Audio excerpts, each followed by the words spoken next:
American Family News, I'm Chris Woodward. House Speaker Nancy Pelosi says President Trump's latest proposal to temporarily extend the so-called DACA program in exchange for border wall funding is a non-starter. The speaker says the president is just offering to temporarily solve a crisis that Pelosi says Trump created in the first place. The president took it away, and now he's saying, well, I'll give you this back temporarily. The Trump administration says Democrats are responsible for the shutdown. Meanwhile, the Senate is expected to vote this week on a plan to reopen the government with border wall funding. The U.S. Supreme Court gives a win to the Trump administration, at least temporarily. Fox's John Decker has more. In a 5-4 decision, the Supreme Court agreed to allow the Trump administration to implement, for now, its planned restrictions on service in the military by transgender individuals. But the justices declined to take up full consideration of the case, while litigation continues in the lower courts. The legal dispute about transgender military service began after President Trump announced on Twitter in July 2017 that he was reversing the Obama administration's policy of accepting transgender recruits, citing a need to ensure military effectiveness and avoid disruptions. At the White House, John Decker, Fox News. The U.S. Supreme Court also plans to take up its first gun rights case in 9 years, this one being a challenge to New York City's prohibition on carrying a licensed locked and unloaded handgun outside the Big Apple. The city residents who filed suit want to practice shooting at target ranges outside the city or take their guns to second homes elsewhere in New York State. The case will not be argued until October. Hacienda Healthcare in Phoenix says 2 of its doctors are no longer providing services after an incapacitated woman there gave birth. Matt Galka of Fox TV affiliate KSAZ has details. Hacienda Healthcare took another disciplinary step in the wake of the sexual assault of a patient in a vegetative state who gave birth to a baby boy while in the facility's care. 2 doctors are no longer providing care at the facility. One was suspended and one has resigned, according to a statement from Hacienda. There has been a series of changes at the facility since news broke of the sexual assault and surprise birth. CEO Bill Timmons resigned 2 weeks ago. A prosecutor has been hired to review what happened, and a third-party manager is overseeing operations at the facility. The woman is 29 years old and a member of the San Carlos Apache tribe. The facility is not revealing the names of the doctors yet. Police are still investigating. Penn State is creating a center in memory of a frat pledge who died in 2017. Here's Lillian Wu with more. Penn State sophomore Tim Piazza died 2 years ago after a pledging event. Now the university announcing plans to spend at least $2 million creating a center named for him to study fraternities and sororities. It's part of an effort for change after the death at a chapter house where police say students failed to call for help when Piazza fell many times after drinking toxic amounts of alcohol. Penn State's president saying universities are missing critical information about Greek life and that the center will help improve that. Lillian Wu, Fox News. And it's described by many as being an incredible experience, one that people will never forget. We're talking about the March for Life and all that it means for the unborn, for women, and the pro-life movement at large. Hannah Monroe is a freshman at Colorado Christian University, which sent a record 27 students to this year's march. Hannah says this was her first time to attend. The event was really exciting. The rally itself, people were singing and dancing and jumping around and just really excited to be there. That was super special, and the march was great. It went by too fast. I wish it had lasted longer, but very special that Mike Pence got to speak. He just really gave some hope for the movement and encouraged us that it will continue to grow and see success and justice for the unborn. Trump did the same. That is American Family News for this hour. For more information, visit our website, onenewsnow.com.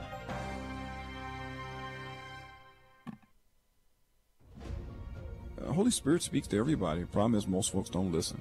Lonnie Poindexter. If they do listen, they don't take it to heart or they get fearful or whatever. But when you listen and act upon it, wonderful things happen. And because a man of God heard the voice of God and acted upon it, it blesses me today. And you as well for listening in. Lion Chasers. Weekday mornings at 10 Central on Urban Family Talk.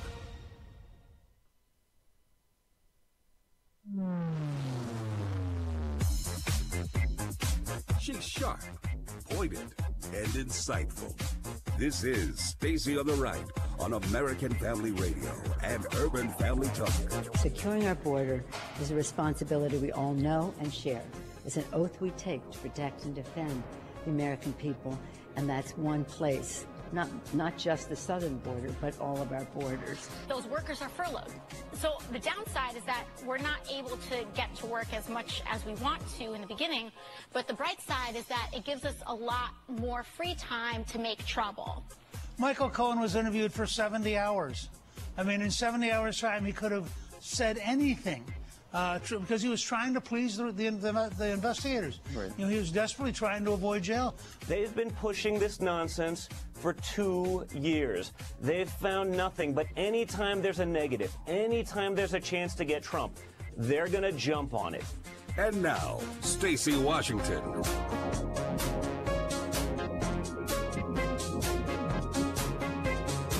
Welcome to the program. Thank you for being here today. We have another jam-packed show for you.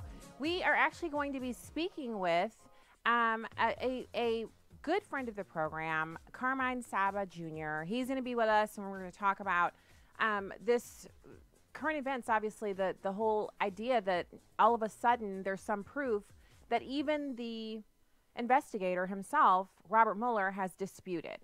We're also going to talk about the Catholic Boys, Media Malpractice. The Catholic Boys, I've been trying to avoid wading in on this story, and I guess for once that kind of worked out for me, because everyone, from people on the left to the right of the spectrum, everyone assumed that just because MAGA hats were involved, that these boys had to be some virulent strain of all Catholic racism. And I care nothing for the fact that they're Catholic, if they were from a prestigious private school that was secular and independent, I wouldn't care about it. I wouldn't care if they were from a small classical Christian school or a flagship Christian school in the Midwest or a public school. The issue here is that there's an enormous double standard. No one is allowed to be triggered if you are on the left. Like we weren't supposed to be upset when Kathy Griffith took an effigy of the president's decapitated head and paraded it around on social media where his kids could see it, adult and the one who's still a minor. We weren't supposed to be upset when people talked about locking Barron Trump in a cage with pedophiles. We're never supposed to be upset when liberals utilize what they call satire, what we call, really the worst kind of non-funny attempts at humor, attempts at being, mic dropping, and they're so big and bad. When they use those really weak attempts at trying to make a political point and they miss, 80 yards of a mile and they're just so far out in left field, the first thing they say to us is, well, how weak are you guys? How weak are you that you can't take political satire? This is no game. Lives are at stake. This is political jousting. And if you can't handle it, get out of the arena. You're so weak. That's what we hear. But these boys were at a protest minding their own business when a Native American who happens to be a liberal, the liberals are the ones who have them on those reservations, by the way. The liberals are the ones who don't care about the rate of alcoholism in the Indian community. The liberals are the ones who don't care. They don't go out and campaign to the Indian reservations. They don't care anything about people who live on reservations. And so, whole nother show, whole nother topic. But the point is, he's out there as an adult assaulting kids. He's in their faces. He's using profanity at them. If you watch the whole video, now that the whole video's out there and everybody's backing away from their Twitter battle stations, you'll see that there's a point in the video where the guy he's pushed his drum set in the midst of them. So he's actually pushed into their personal spaces. He's screaming racial epithets at them and screaming at them and cursing at them. And one of them just calmly turns to another one and says, "What's going on here? Do we know who this is?" They're genuinely confused because they were attending a pro-life protest and they happen to be wearing the ultimate trigger item du jour. Get yourself a MAGA hat. If you want to turn people's lives inside out, get yourself a red hat that says "Make America Great Again." And this guy loses his mind. And then these kids are turned into the ultimate racial oppressors. And they're just standing at a protest. Now their school is closed today, might possibly be closed tomorrow because of death threats from liberals. They're actually receiving death threats at their homes. Liberals have now made it a campaign to find out their names and to find every picture of them on online social media. They say they're going to make sure these boys never go to college. And all they did was exercise their free speech right to attend a rally wearing whatever they want. Remember, when they put the image of Jesus Christ in a bottle of urine, we were told to sit down and stop being so sensitive. That was art. But a red hat that says "Make America Great Again" is an offensive item so triggering to liberals that they're willing to do violence to you. And people wonder why I say arm up.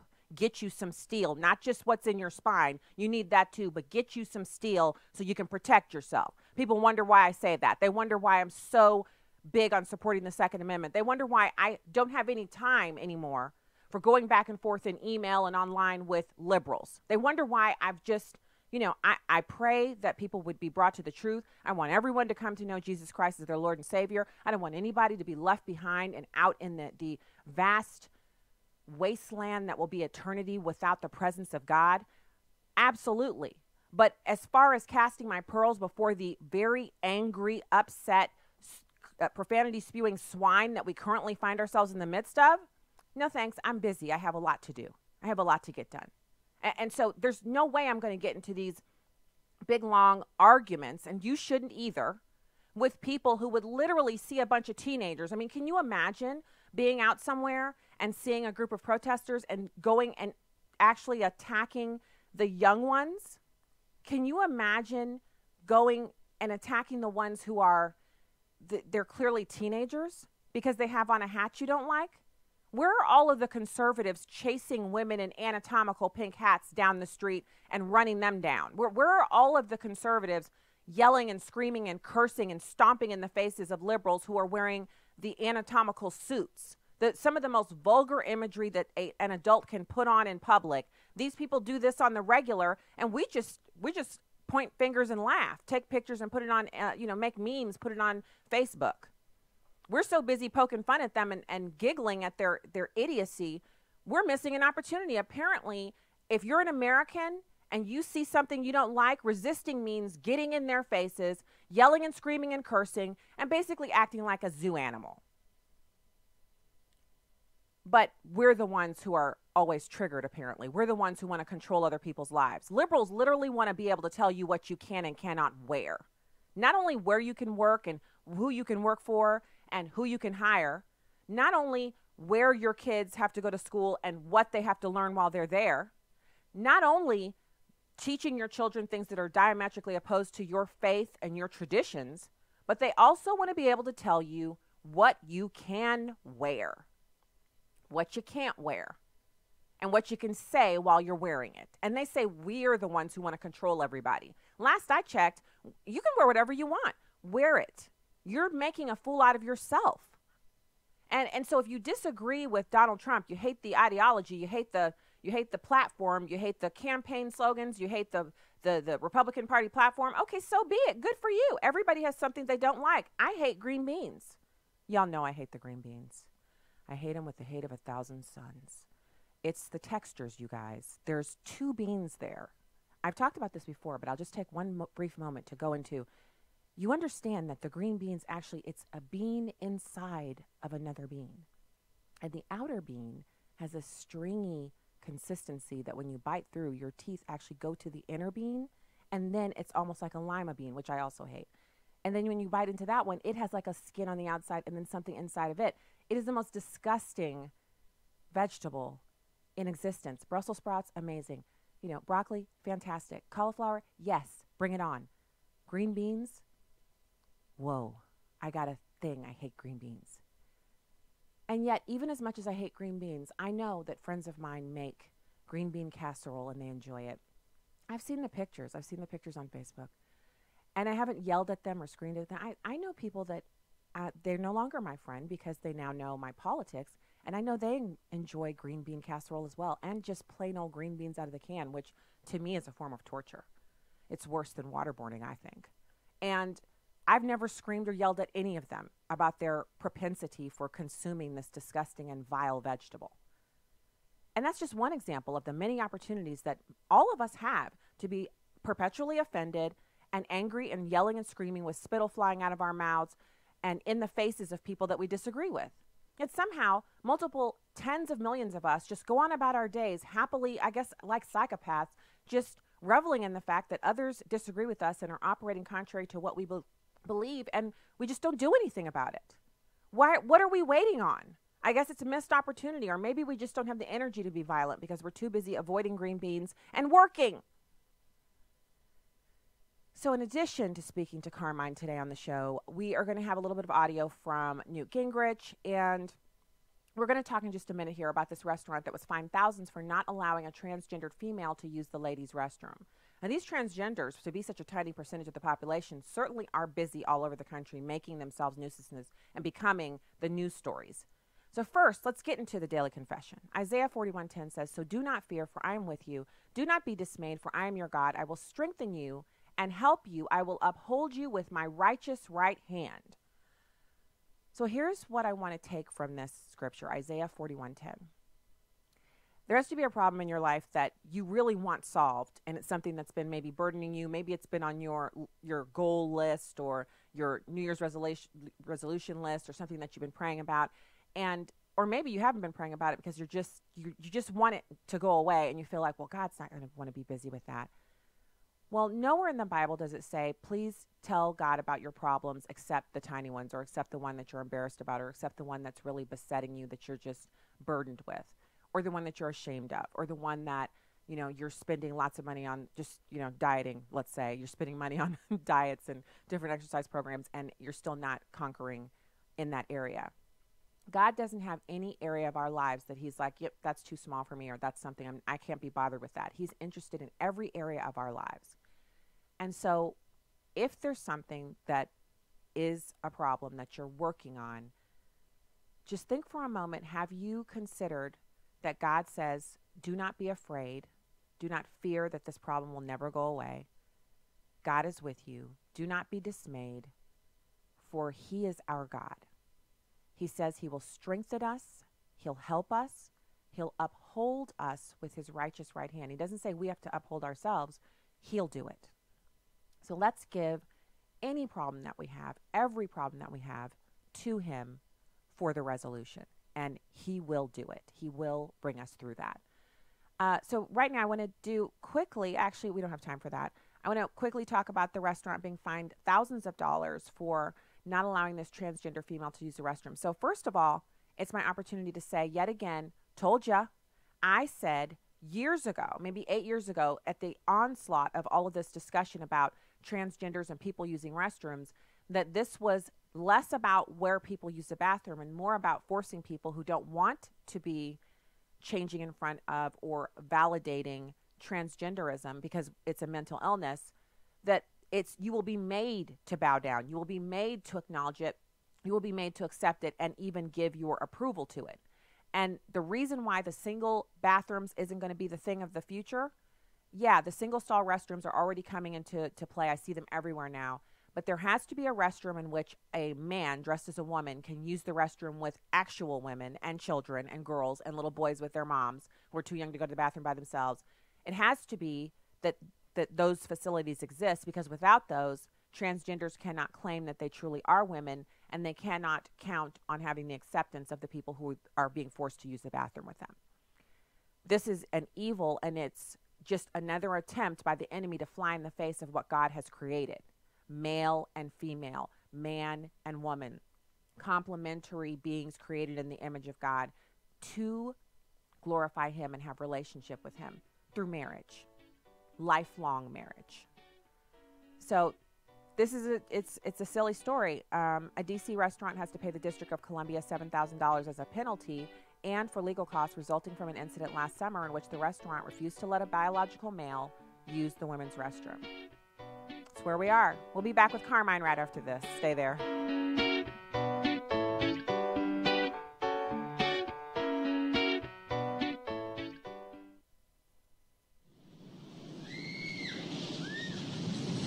Are you still stuck on the healthcare roller coaster? Still paying those high premiums? And strapped into huge deductibles?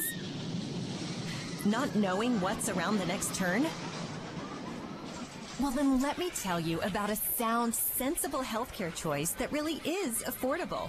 It's MediShare, the healthcare sharing solution people like you have been trusting in for more than 25 years. MediShare members report saving around $500 a month on their healthcare costs, and they never pay for things they don't believe in. Time to say goodbye to that healthcare roller coaster and say hello to MediShare. Call *345 to find out how much you can save on your healthcare. MediShare. Call *345. Message and data rates may apply. That's *345. Hi, I'm Crawford Loritz with a Legacy Moment. There are two things I know about gardening, little and nothing. Still, some years ago, I attempted to grow tomatoes in our yard. Well, a friend who knows a lot more than I do about gardening pointed out that there was what he called a sucker vine growing on most of the plants. It looked healthy, and as far as I knew, it looked like a tomato would pop out. But my friend said if I wanted healthy tomatoes, I needed to cut the sucker vines off. I did, and I got some pretty good tomatoes. I even surprised my wife, Karen. Life is full of sucker vines. Things that look good, things that look like they're going to be productive and fruitful. Part of our problem is that sometimes we ignore the tender voice of the master gardener. Notice what Jesus says in John chapter 15, verses 1 and 2. This is another one of his wonderful names, and it's also a description of his productivity. He says, I am the true vine, and my Father is the vine dresser. Every branch in me that does not bear fruit, he takes away. And every branch that bears fruit, he prunes it, that it may bear more fruit. You see, God wants you to be so productive, you cannot even imagine. He wants to produce fruit in your life that will bring great joy, great meaning, a sense of purpose and accomplishment beyond your imagination. Jesus is the true vine, and he wants to produce a bumper crop through you. Well, here's what I want you to remember and do today. Take a look at the vines you are attached to. Are they sucker vines? Read the Gospel of John, paying special attention to what Jesus says about himself. Give your life to the true vine and watch him produce fruit through you. More information about the ministry of Crawford Loritz can be found online at livingalegacy.org. Join Crawford tomorrow for another Legacy Moment. This is Stacey on the Right with Stacey Washington on American Family Radio and Urban Family Talk. Welcome back to the program here on American Family Radio and Urban Family Talk. We are all over the nation, broadcasting live and direct from the heartland. I'm in Missouri, out in the middle of the country, flyover country, where a lot of liberals feel like the people don't matter. But not only do we matter, we're making a huge difference, and we're very happy to be here on the radio, on American Family Radio and Urban Family Talk. Go to afr.net and urbanfamilytalk.com to find out more. Right now, it's my pleasure to welcome Carmine Sabia, Jr., Managing Editor of the Federalist Papers and a political commentator. Hey, Carmine, thanks for joining the show. Oh, okay. I didn't see the note from my producer that we're still trying to get a hold of our guest. So right now, while we're waiting on that, I want to listen to this bit of audio about the president forging ahead, which I'm very happy to hear this. The president is actually going to push forward with giving the State of the Union address in spite of what Nancy Pelosi is trying to do. And this cut 3.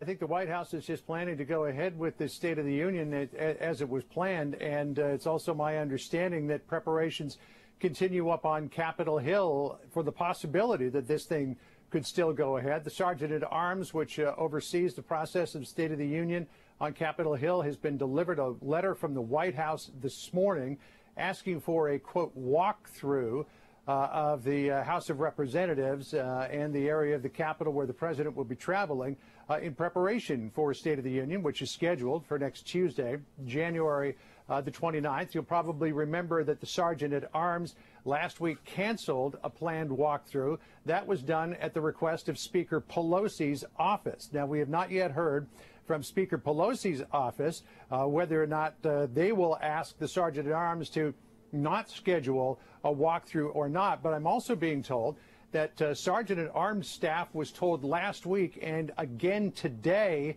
to proceed with planning as if this thing is happening. So we do not know whether or not this is going to actually take place on Tuesday the 29th, Eric, but at least the Sergeant-at-Arms office up there on Capitol Hill, the U.S. Secret Service, Department of Homeland Security, and the White House are all planning to go ahead with the president being where he was asked to be next Tuesday. So that the ball now in Nancy Pelosi's court. Let's see what she said. So this is a huge nightmare for her because she's already gotten a lot of pushback on this. Pushback to the effect that there's a sense that it's becoming very petty and it's embarrassing for the Democrats. And it really, Nancy Pelosi now owns the shutdown. And the reason she owns it is because she literally has denied any opportunity to negotiate to end the shutdown from the president.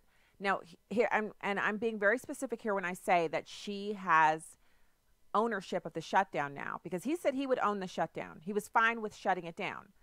But now that he's come to the table with a proposal that is not the same proposal that he originally he just said, I just want the funding that, I've been asking for all along. I just want the funding, and then we open the government back up. Now he's saying, okay, well, if you don't want to give me the funding, maybe if I extend TPS for 3 years and also reinstate the DACA program for 3 years, and there's a lot of other stuff in there, that possibly that could work.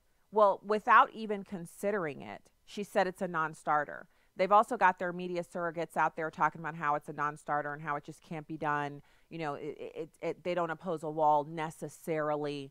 It's interesting because none of them are calling to tear down the walls that are currently at the border. And I personally, and obviously I don't know what they're going to do, but it just feels like at some point, in order for them to have some validity to their comments, that, especially the ones by Nancy Pelosi calling walls immoral, that they would have to start tearing walls down. Walls around her mansions, her winery, her restaurants, walls around the wall that separates Tijuana, one of the most dangerous cities in the world, from San Diego, one of the safest cities in the world.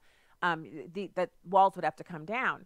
And that's something that I'm concerned about, that because Democrats they're in a destructive mode, and they have been. It's the way that they get things done, but it also could be that they could get into some destruction that would really, really have some negative impacts immediately. Without that wall between Tijuana and San Diego, you literally would have San Diego turn into Tijuana light. And other major cities that are on the border of our country and Mexico that currently have effective borders. And that, even with that, they still had over 7,700 apprehensions last year at the wall between Tijuana, Mexico, and San Diego, United States. So, I mean, this is super important for us to get into. And I'm just going to shoot a text over, and I know, live radio, you guys, but I'm not sure what's going on with our guest. So, moving on, we have a little bit more than I want to get into. And, this to me is one of those stories that it just proves that people on the right have been telling the truth and people on the left have been lying. Planned Parenthood, they released their new annual report. They, pushed it out on a Friday afternoon. They want to make sure that, as few people as possible actually take a look at it. And that's what I recommend to you. If you're one of those people who believes that Planned Parenthood is really all about women's health and abortion is only 3% of what they do, then get their annual report and read it. It says that the number of abortions they did last year, so 2017, 2018 fiscal year, increased by over 11,000. So 11,000 more abortions. Another number that increased in their annual report was the amount of federal funding they received. The group received $543.7 million in 2016, and it increased by $20 million last year for a total of $563.8 million in fiscal year 2017-18. So they're getting more taxpayer dollars and they're doing more abortions, but we're supposed to believe that a business that does not provide mammograms and barely refers to them they do most of the reproductive health rights for American women.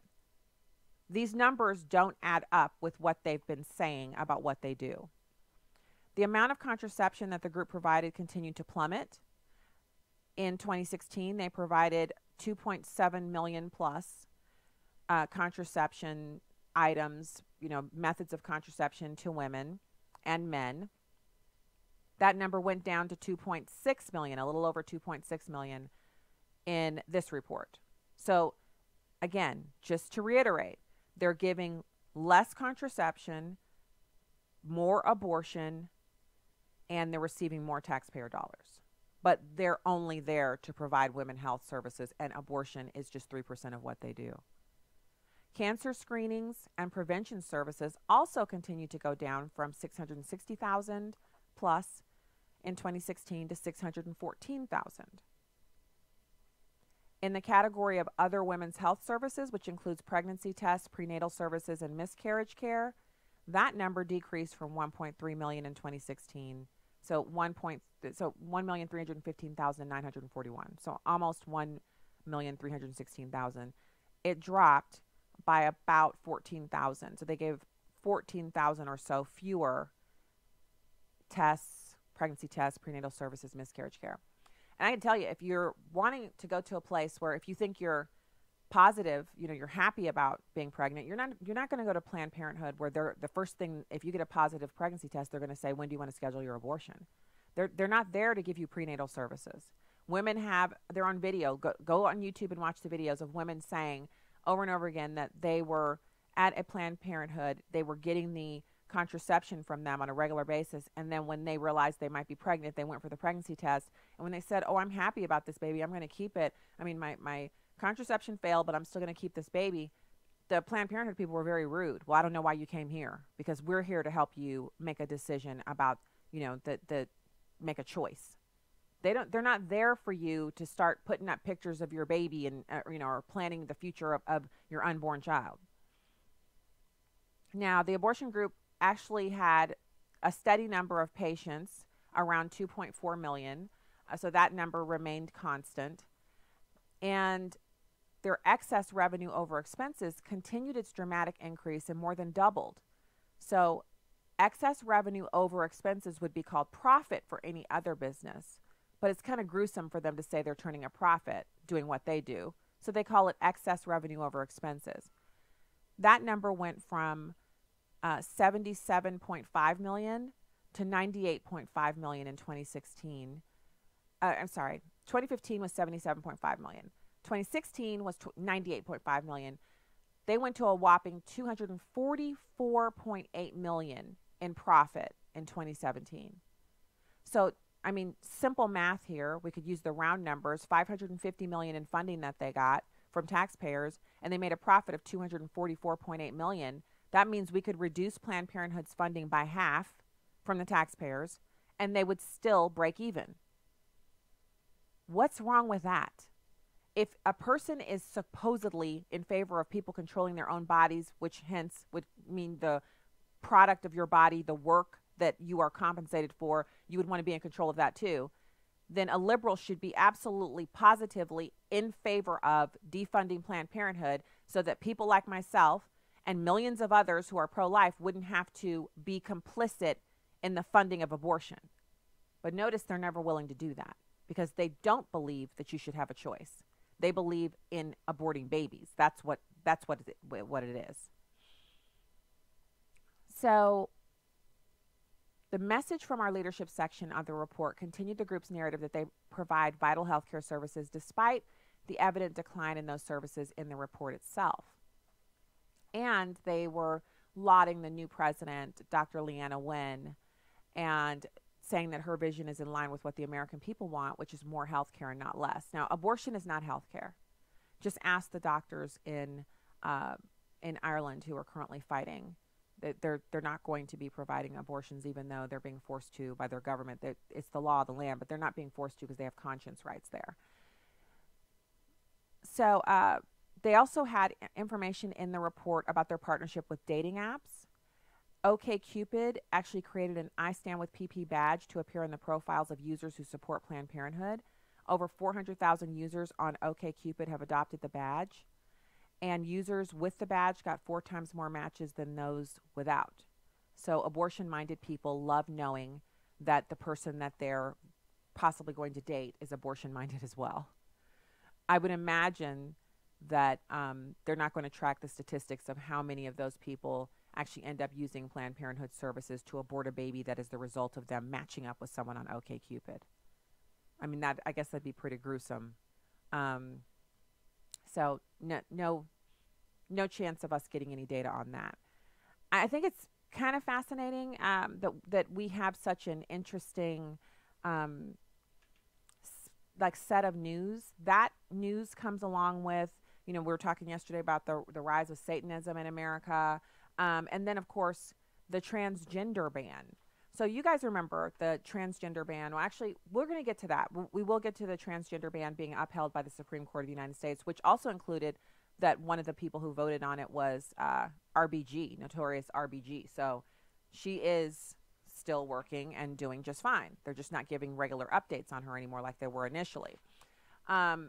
I just want to point out really quickly, and we have some time left here. We'll go to the phones. If you want to join in the program, take the place of our missing guest, 866-963-2037, 866-963-2037.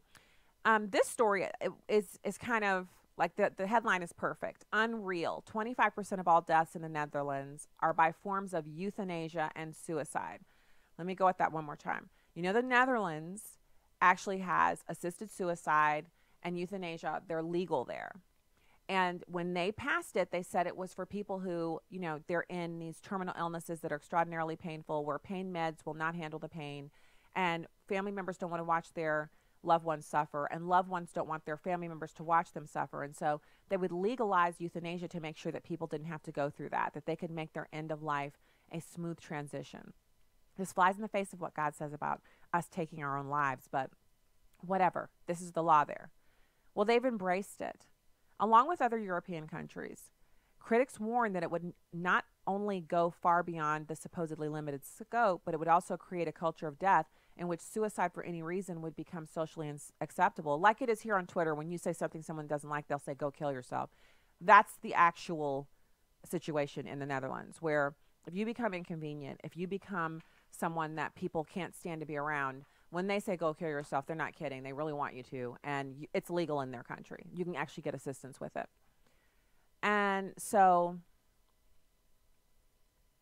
I mean, it's really sad that a quarter of all of the deaths in this country are now people electing to kill themselves or asking a doctor to help them do it. A quarter of all of the deaths. I mean, it's flabbergasting. It's astounding. All right, let's go to the phones. James, and thank you for calling the show today. Yes, ma'am. Well, hi, Stacey. I want you to know I appreciate your program, and you're doing a great job. Thank you. My comment is, I'm a taxpayer, too, and I am tired of our taxpayer money going to the abortion giants. And I just got off the phone, called one of my senators, and told him I would like to have a written statement of why it cannot be stopped. Because they promised 2 years ago when they run that was going to be one of the things to defund Planned Parenthood. But we still haven't done that yet. You're right. I love that. We should all be doing that. We should hold them accountable. I want a written statement why it can't be done, like you said, James. And then I also want you to know that if you haven't gotten anything on it, if you haven't taken a vote, I won't be voting for you next time. And I'm sending this out to everybody I know. We got to do that. You're right. And your method is the way it's supposed to work. We're supposed to be able to go to them directly because they work for us, they're elected, and say, you promised this, you didn't do it, why? And then they're supposed to tell us, so I don't know why they can't get it done, other than that they just don't have it in them. If I get a reply, I'll call you back, okay? I want you to, James. Please call me back and let me know what he says, and you can encourage the rest of us. We all got to get on your train and do the same thing you're doing because you're doing it right. When we get back, we'll take the rest of our calls. Please hang on. We'll be with you right after these brief messages, which are super important because, we don't have ads on American Family Radio. That's why you're at home here, because you get all the best stuff all the time. Even our breaks are fantastic. So we'll be right back with more. And you stay right there here on American Family Radio and Urban Family Talk.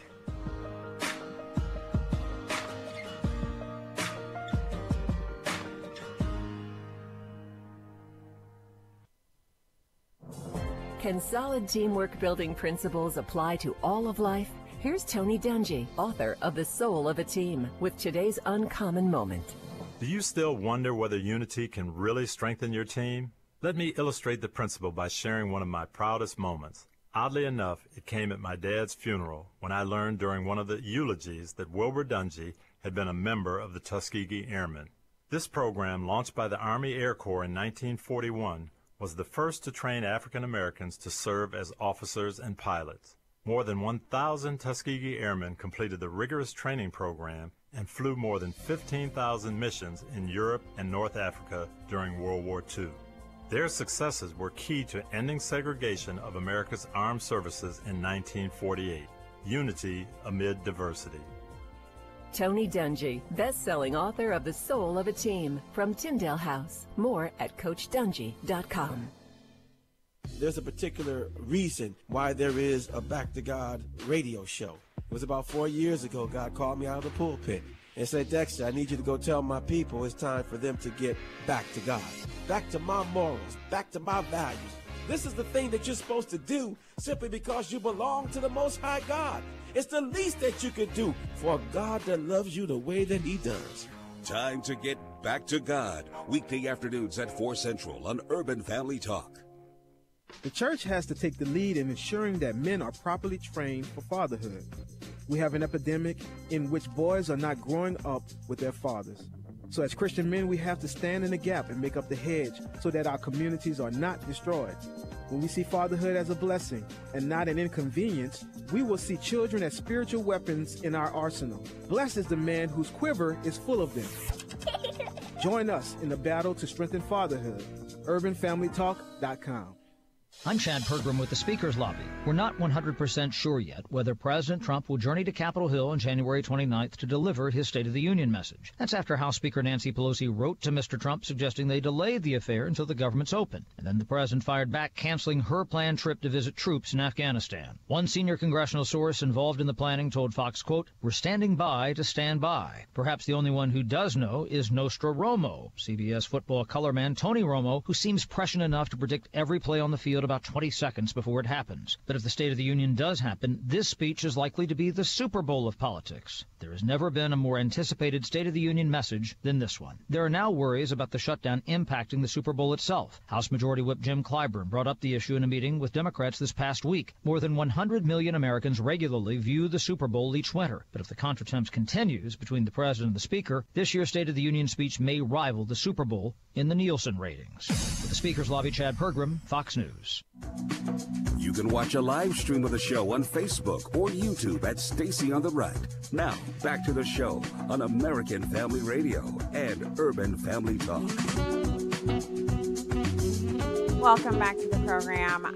So I know we have now a little bit of a weird thing going on because we have our guests, but I did promise that we would go back to the phones. I'm going to give a couple of the callers an opportunity to quickly weigh in, and then we'll go to our guest.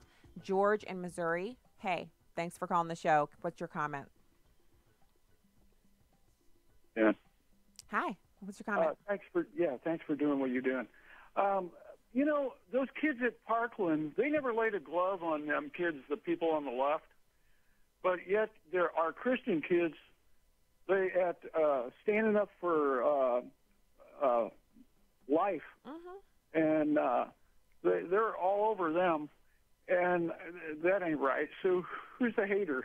Exactly. And my other question is, I heard on the radio that Saudi Crown Prince of Saudi Arabia wants to take Mount Sinai and bulldoze it to the ground. Isn't that yes, a little bit of a biblical site? Yeah, the place where Moses met God. Yeah, unless I've got that wrong. I kind of figured that, and also the site of the creation of the 10 Commandments. Yeah, of course he does. Thanks for calling the show, George. One more quick call before we go to Carmine. Stanley in Florida. Thank you so much for calling the show today. Hey, how you doing today? Pretty good. Yes, yes, Stacey. What is the government shutdown really all about? Is it? I know it's more than just about a wall, because I live in Florida and we have the space program here, you know, Cape Canaveral, and plus, you know, the postal workers and other people who work, for the government. But what is the government shutdown truthfully? What is that really all about? I think we covered that on the show yesterday. It's a power play between the Democrats and President Trump. They would rather the nation be focused on the shutdown because it's demoralizing to Republicans, and it does deny him what he ran on. It's a win for him if he gets the funding. And most importantly, I should say, this is a time waster that enables them to line up their ducks so that they can move on with impeachment. And the Michael Cohen testimony before Congress, where he's going to come up with this trumped up lie about the president telling him to lie, that is going to be the impetus for them to kind of get all of the wheels in motion to move forward with impeachment, because the Democrats are bent on removing the president and undoing the result of the 2016 election. And I think that's what it's all about. So now it's my pleasure to welcome our guest, managing editor of the Federalist Papers, political commentator Carmine. Thanks for joining the show today. Hey, Stacey, how you doing? Pretty good. So I know you were coming on to talk about current events, and the big story, besides the Covington kids, we should go there first. The big story is now you've got people on the left and right of the political spectrum, journalists, you name it. Everyone's backpedaling and apologizing because it turns out the MAGA kids, the Catholic kids, weren't actually harassing anyone. They weren't actually doing anything but smiling and wearing these offensive red hats, and now their lives have been turned upside down. And the media, while doing some retracting, they're not really giving the correction as much wind as they gave to the original story. Of course not. They're still looking for a way to blame the kids too. The 3-point shot being a white power symbol, the blackface thing, which they failed to mention it was blackout day, and they did all kinds of different ones on different days, blue day and this day and that day. But that doesn't fit the narrative. Listen, here's the bottom line, Stacey. And by the way, I apologize for my phone issues earlier. Oh, no problem. No problem. Here's the bottom line. The media got their narrative, and that was the narrative they wanted. They don't want to let go of it now. It's the same thing with the BuzzFeed article. The narrative is evil, white, Christian, pro-life, President Donald Trump supporters harass minorities. That was the narrative. It was perfect for them. If they needed something to take the stench of the BuzzFeed story away, this slid in right at the perfect time for them. Well, it did. They don't want to let it go, so they're trying to find a way to save it. They're not going to let it go. There's another reason, in my opinion, that they're not going to let it go, and that is that kids wearing red and white hats supporting the president have to be taught a lesson.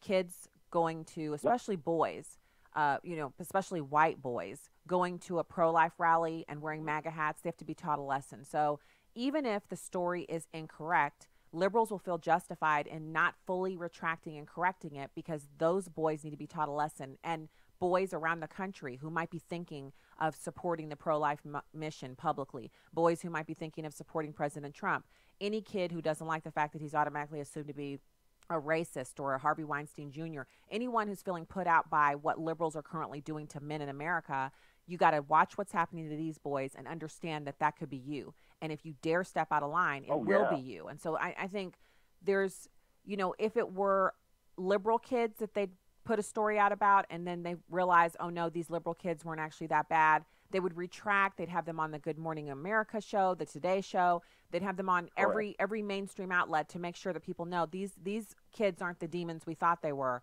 But these boys won't be given full exoneration because they're on the wrong side. I mean, you kind of had the same thing in the Duke lacrosse case. How many people, heard the story that, hey, they didn't do it? True. You know what I mean? It was the same kind of thing in Duke lacrosse. Those kids are still tarnished with that. So, it is what it is. This is the world we live in. Well, I think they're on the right track by saying that they're actually interested in, seeking legal redress by suing the networks, because it's not until someone punches back with the same amount of fervor that they were punched that liberals will feel like, well, okay, maybe we should have issued a proper retraction. And I've never seen liberals a full-throated apology. You never get that from a liberal, but they will back off when they're beaten soundly like a drum. And I think that's what it's going to take. And I hope these kids are the ones to take them on, because if you really look at what's happened to them, it's like they were in the wrong place at the wrong time, but multiply that out times like a million billion. Like it's the worst thing ever. The liberals want to take away their opportunity to go to college one day. Correct. They want to destroy their lives. They want to destroy them. I've seen a lot of kids, a lot of people on Twitter, like, you know, white boy this and that, and Cavanaugh was a name that they use a lot. Cavanaugh. They're trying to compare him to Justice Cavanaugh. Yeah, well, I mean, so there's an interesting thing there, too. If you look at the way liberals tried to string up Justice Kavanaugh and how there's still, to this day, a couple of congressmen who want to submit articles of impeachment over this story is now debunked. He did not rape anyone. He didn't do anything untoward, no sexual assault, yet they still want to catch him on a perjury trap that he said something that wasn't true so they can get rid of him. In other words, they don't like him being on the Supreme Court, so they want to overturn it, as opposed to acknowledging that the president has a right to appoint who he wants. And just because they didn't win doesn't mean they get to keep litigating it over and over again. It's like dealing with toddlers. It's like the election. It is. You know, it's like the election. We didn't win. Let's keep relitigating it. Let's keep redoing it. You know, and I don't know. It's just shameful. I mean, nobody's talking about mainstream media hasn't let that fact that one of their biggest defenders, he's coming to get to C.J. Pearson. I think if C.J. Pearson thought they were racist, he wouldn't be helping them. You wouldn't be defending them. You know what I mean? So not at all. Not at all. And you know what? I wouldn't be defending them. Listen. Yeah, Carmine, we're all in the same boat. I was one of the people. Yeah, I have to admit, I was one of the people in the beginning.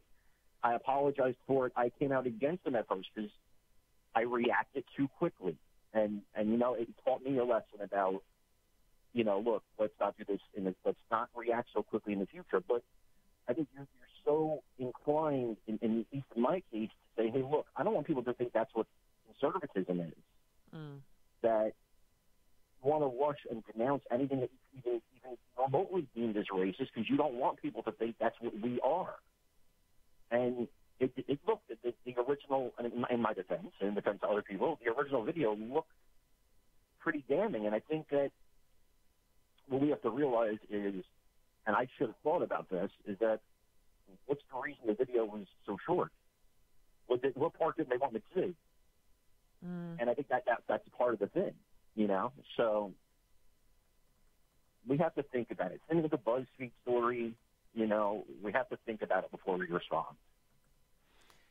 Well, we do, but and the way things move so quickly now, it was bound to happen, and the video was a part of what actually appeared. And I think for a lot of people who are really trying to maximize their exposure on Twitter and get as much out of, you know, you have to be rapid fire. When something comes out, if you wait a few hours before you tweet about it, no one's going to retweet you, no one's going to respond because the conversation's already happened. And so I didn't get caught up in it because I have kind of throttled back on the Twitter. And the result is it's kind of depressing. I spent all these years working on it and building it up. And now I lose more followers than I actually gain on Twitter on a monthly basis. And it's because I'm not on there 24 hours a day. And I honestly, the shadow banning thing, like when I realized I was a part of that group, I just kind of felt like, well, what's the point if I'm tweeting to no one? And but there's a huge danger here. And that is that it becomes so routine and so normal for the news media to get stories wrong and then not fully correct. And more Americans, the tweets that I am getting, people are saying, I don't believe anything they say. I never listen to them. I only trust this outlet or that outlet. And a lot of people have found alternative sources where they can go for the truth, and they're using those sources and believing those and not really paying attention to the mainstream media, which means they still have a huge bully pulpit and an echo chamber. But every time innocent people are smeared, the ones who do find out about the smear are very quick to write the mainstream media off. And I hope that is the result, that people will start to listen to outlets that provide the truth. Newsbusters, MRC TV. We have, you know, our blog, The Stand, over at American Family Radio. We all of us are putting out content and trying to do the work. It's just so many channels and so much fake news. And you know, the focus of the leftists is to protect the Democrats and to advance their agenda. And we've got to decouple from that. We have to pull ourselves out of that.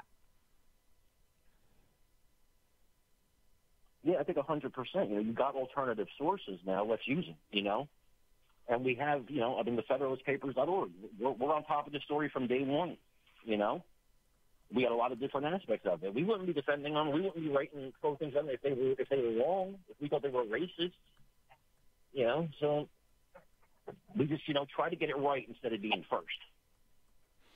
Well, we'll have to see how that works. I personally don't think that people are going to slow down on the tweets, but I do think that we can amplify the truth about this story, and that these kids and their families are really suffering right now needlessly, because all they were doing was trying to support a cause that's very dear to their heart and coincidentally dear to the faith that they practice. Catholicism is a pro-life movement, and the original pro-life movement, if you will, a part of Christianity. So I sincerely hope that they're exonerated. Yeah. Carmine, thank you so much for joining the show today. I totally get the phone issues. Happens to the best of us. We'll talk to you again soon. Thank you. And you're managing editor of the Federalist Papers, political commentator, so many fantastic sites that you're a part of. Thanks for being with us. Thank you so much. God bless. Okay, God bless. Talk to you soon. I wanted to point out, speaking of Twitter, I'm here on, as we're talking, I got some notifications and I was just scanning through. And Julie Silver, she's at Julianne Silver on Twitter, and she says that 6 retweets might tell you something about you and Lara Lee Trump's appeal, Trump crime family. And then when you hover over her bio, she's an openly same-sex engaged person. And so I'm just tweeting her back, oh, Julie, the only interaction that matters is yours. Thank you for your wonderful tweet. So thoughtful and intelligent and loving, because the only thing you can do now at this point is, I guess, just be copiously and prodigiously nice to people in response to their just not having any kind of, you kind of wonder where these people were raised, that they're always online being so mean and clawing at other people. Jacob in Alabama, quick, what's your comment? Okay, first I got a scripture for you first. Psalm 46:10, that's for you personally and your family. The other thing is, we were talking about abortion, and I just want to say something about Miss Clinton. When she was Secretary of State, she went over to Kenya and said they wasn't going to get any funding from them unless they accepted abortion and same-sex marriage. That's true. And the Prime Minister said no, and he's a Christian. So that's an encouragement to realize they're trying to export abortion and same-sex marriage around the world politically, and they're very serious about it, and they want to, like you said, control people's lives. They do, absolutely. Thank you for that historical tidbit. Which, if you don't think back to then, you kind of feel like, well, this is coming out of nowhere, but it's not. You're right, Jacob. It's a concerted effort. It's every one of them. Whenever they gain power, they do it. They never let up with it. It's something that they're committed to, much more than we're committed to defunding Planned Parenthood. To be honest with you, look at the impact they've been able to have with abortion. 46 million abortions last year worldwide. 46 million. That's how many states of Americans is that? 4 or 5 states worth of Americans? Maybe 1 or 2 of our bigger states?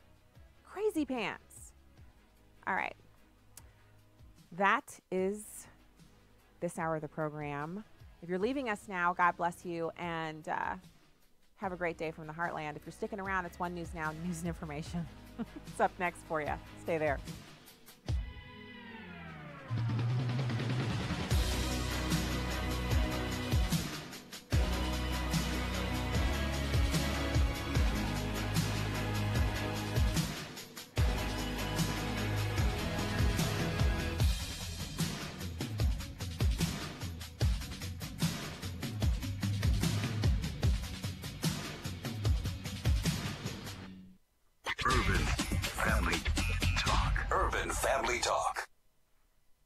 Hey, I'm Miki, co-host of Aaron the Addisons on Urban Family Talk. I want to invite you to be part of our online chat community we've affectionately called The Churban. While you listen to your favorite programs, you have the opportunity to communicate in real time with the hosts of those programs and other Urban Family listeners. Find out what the talk is all about. Become a Churbanite at urbanfamilytalk.com. Truth, wisdom, Empowered Urban Family Talk, a ministry of the American Family Association. For American Family News, I'm Chris Woodward. The U.S. Supreme Court is allowing the Trump administration to go ahead with plans to restrict military service by transgender men and women while court challenges continue.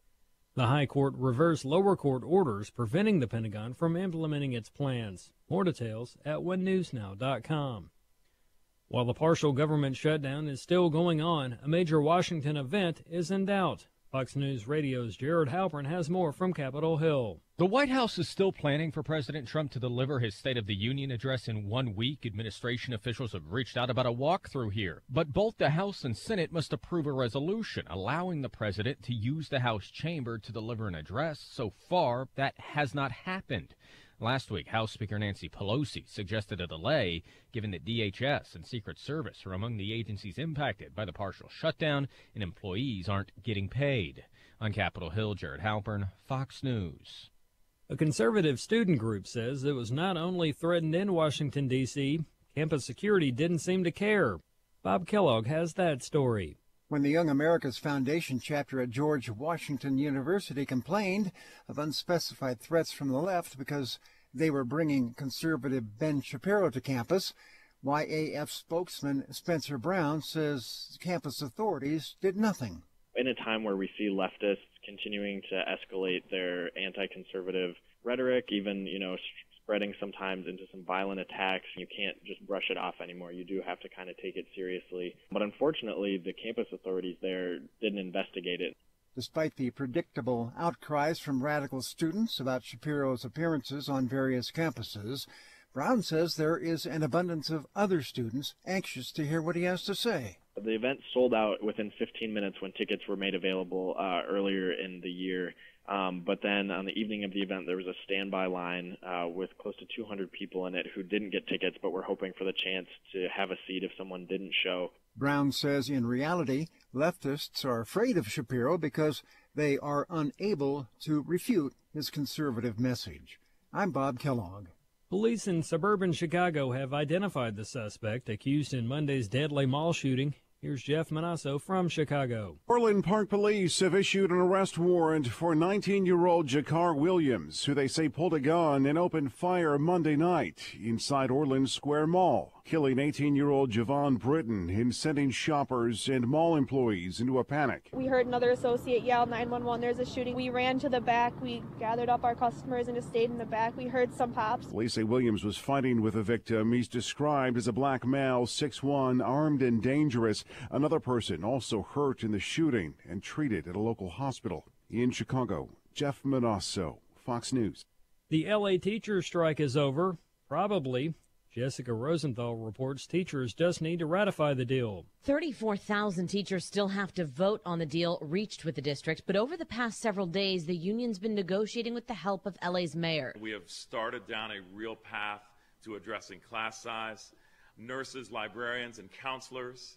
So many schools have gone without for so long, and now they'll have these crucial services. UTLA President Alex Caputo-Pearl actually praised the district leader, Austin Buettner, whom he'd been slamming for days, saying he did a good job here. Buettner says they wanted the same things. It was a matter of where to get the money. Mayor Eric Garcetti thanked the new governor, Gavin Newsom, for committing more cash to education, as most district funding comes from the state.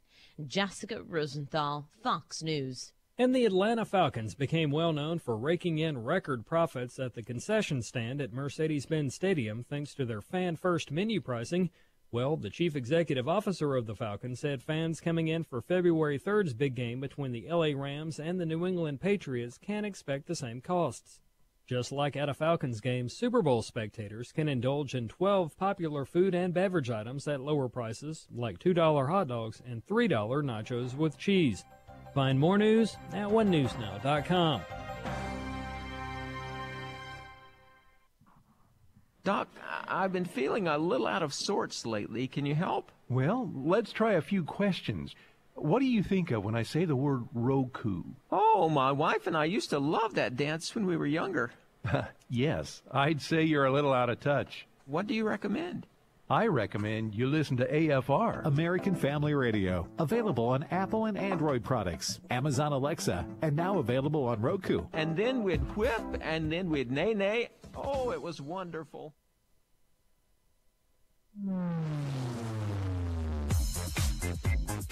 She's sharp, pointed, and insightful. This is Stacey on the Right on American Family Radio and Urban Family Talk. Securing our border is a responsibility we all know and share. It's an oath we take to protect and defend the American people, and that's one place. Not just the southern border, but all of our borders. Those workers are furloughed. So the downside is that we're not able to get to work as much as we want to in the beginning. But the bright side is that it gives us a lot more free time to make trouble. Michael Cohen was interviewed for 70 hours. I mean, in 70 hours' time, he could have said anything. Because he was trying to please the investigators. Right. You know, he was desperately trying to avoid jail. They've been pushing this nonsense for 2 years. They've found nothing, but anytime there's a negative, anytime there's a chance to get Trump, they're going to jump on it. And now, Stacey Washington. Oh yeah, we're back with hour 2 of the show. If you're just tuning in, buckle up. You're in for a fantastic ride. We are talking about the poor MAGA hat wearing Covington teens and how they're being railroaded and their families are really just, I won't say they're being destroyed. Their families, and if I have said that, let me correct. I don't believe their families are being destroyed, but it is an attempt to materially impact the way these boys live and to punish them for having the wrong views. Because, you see, the important animals can't allow the sheep and the ones who follow to ever think that they have a right to disagree with the prevailing mantra. And public schools today, I mean, it's so bad that I mentioned this on the show, but I don't know. You know how it is where you can have someone say something to you and you get offended about it like a week later. Like you think about it and you're like, wait a minute, what did you? And that's how I feel right now about my neighbor saying, she went to confront me about my support of a school board candidate when my neighbor supports abortion. So, I mean, when I think about the way that liberals have actually made it the default position that if you disagree with them, there's something materially wrong with you. You are immoral. You are someone who needs to be destroyed. And so these boys and their families are not going to be destroyed. They're experiencing something bordering on persecution. And I want to be careful to even use that term because persecution is going on right now in China where they're literally turning the pulpit of churches into game rooms. They're taking the pulpit out. Anywhere there's a Christian church in China, they're actually putting in arcades and gaming facilities and Xboxes and stuff to try to get people to, instead of listening to a preacher talk about Jesus Christ and the Word of God and read Scripture, they're confiscating Bibles. They're taking down crosses. They're imprisoning people. Communism cannot stand in the face of a holy, loving God who's intimately interested in everything that goes on with you, who literally says in his word thousands of times that he wants to help you, that he's here for you, that he wants to be your source, that he wants a relationship with you. You're not going to want communism if you get some of that. You get a finger or a pinky or a toe on the robe of the one who made it all, and you are going to be so radically changed and so liberty-minded. Notice I didn't say freedom, liberty-minded, where where the Spirit of the Lord is, there's liberty. Once your mind is free and your soul has been unshackled and you've been set free from the power of sin and death and you understand to whom you belong, communism is going to be a very dirty, crunchy, smelly old rag. And you're not going to want any of that. And that's why the communists are putting arcades in the pulpit. Just take the pulpit out, put a bunch of gaming systems there, get some screens in there, get these people hooked on some, maybe smashing little pieces of fruit or crystals or whatever the game is du jour, crossword puzzles, online, whatever game they can get you involved in to numb you up and disconnect you from that power source. Because once you're plugged into that, you are no longer willing to be told what you can think and what you can eat and even whether or not you're allowed to travel out of your own country. They're in trouble. When Jesus Christ is unleashed and revival starts to gallop up on these towns and cities, and these people start to fall down under the power of the Lord, you're not going to see those people loving communism anymore. They're not going to want to worship some chairman in a far off land in their country. So it makes sense. It makes sense that they would try to do that, but I don't want to compare what's happening here in our country. The worst of it is nothing. It pales in comparison to what people who practice Christianity and are true believers of the faith are experiencing around the globe. But it is a nightmare to have your kid go to a pro-life event wearing a hat and just enjoying himself with a bunch of friends. And I need to correct. I said that they were just minding their own business. There was actually an interaction with a group of black students who call themselves Black Hebrews, who believe that they're the true Hebrew nation, that Jewish people are not actually the chosen people of God, that it's black people. And they were kind of going back and forth and taunting. The Hebrew kids were taunting the MAGA Hat kids, and they were responding a little bit, and it was like a little bit of mixing up going on, but it wasn't violent. And that's when the drum guy comes in and starts attacking the MAGA hat wearing kids. In any case, they're not guilty of what they were accused of, which is blatant racism.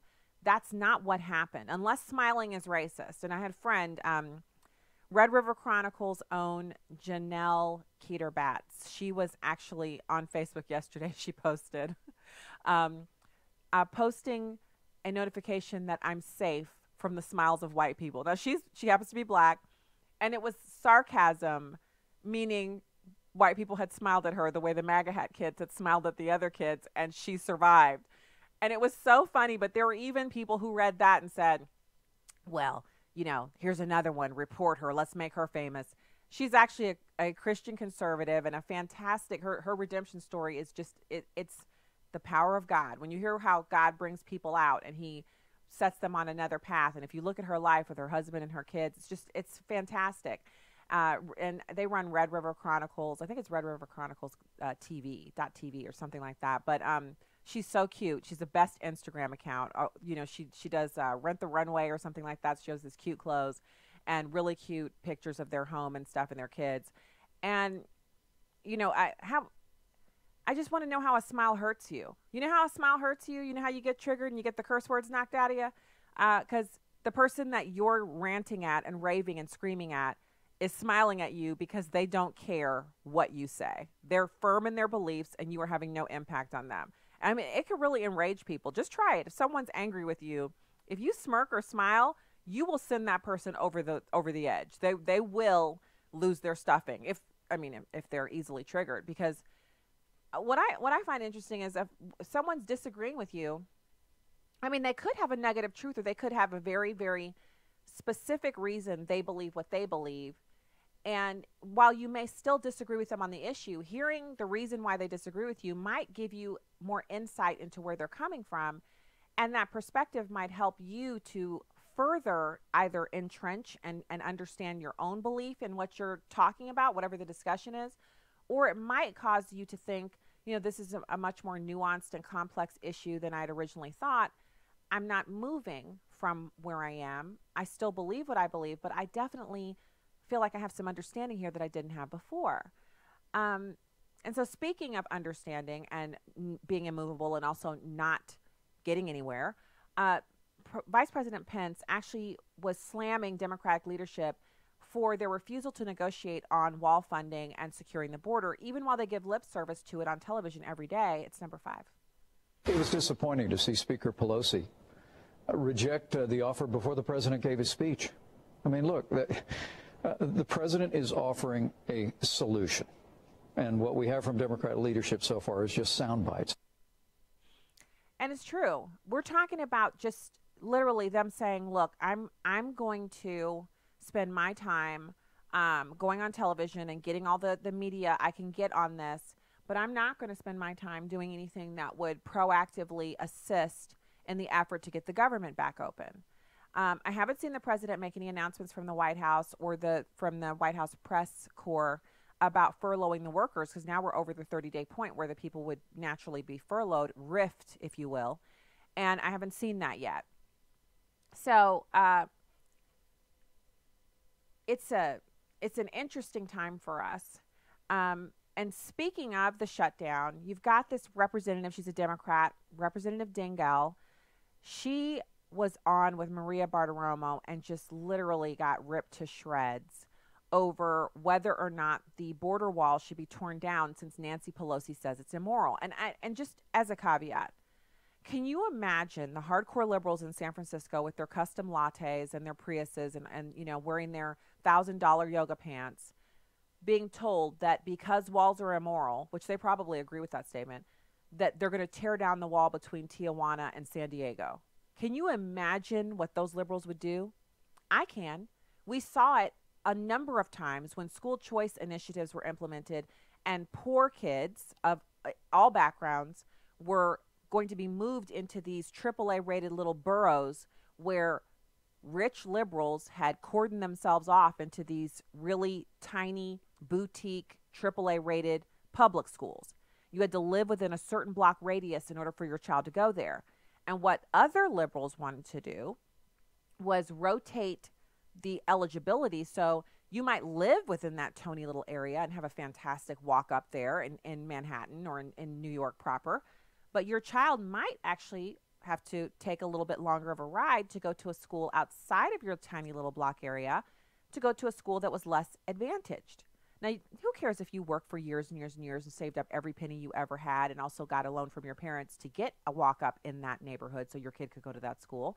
They're saying that they want to make sure that everyone has an opportunity to go to one of these fancy schools, not taking into consideration that the reason the school is so fancy, sure, some of it's funding, but most of it is because of the parental involvement and how much the parents spend time. When you know your kid's going to one of those school districts, you're going to make sure your kid shows up on day one of kindergarten knowing that if you write the word always, you're probably going to have a comma after it.